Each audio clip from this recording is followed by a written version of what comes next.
இறைவனை தனக்குள்ளே காண்பவன் இறைவனை தான் ஆகிறான்.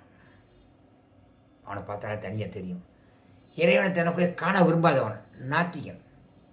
பணம் பார்க்க விரும்பலை அப்படின்னா அவன் எப்படி இருப்பான்? பார்க்க விரும்பலைன்னு அவன் தன்னை பார்க்க விரும்பவில்லை என்று அர்த்தம்.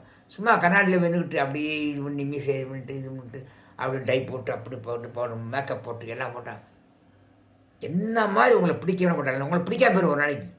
அதாவது கடவுள் இல்லை என்று சொல்லுபவன், நாத்திக குணம் உள்ளவன், 1000 மேக்கப் போட்டாலும் 1000 ட்ரெஸ்ஸுகள் பண்ணி என்னென்ன பண்ணானா அவன் ஒரு நாள் அவனை வெறுப்பான் வெறுப்பான் வெறுப்பான். சத்தியம். அவன் வெறுத்துருவான். ஐயோ எதுக்கு இந்த உடம்பு, எதுக்கு இந்த ட்ரெஸ், எதுக்குள்ள பணம், வெறுத்து ஓடு ஓடு ஓடுன்னு ஓடுவான். ஏன்னா இறைவனை பார்க்க விரும்பலாமே. இறைவனானது இவ்வளோ வந்துச்சு. உடலில் கண்ணு காது மூக்கு எல்லாம் இறைவனாக வந்தது. இறைவனை பார்க்க விரும்பலை என்ன செய்ய முடியும்? இறைவனை பார்க்க முடியலன்னா அதுக்கேற்ற மாதிரி வாழ்க்கை வறண்டு போய்விடும்.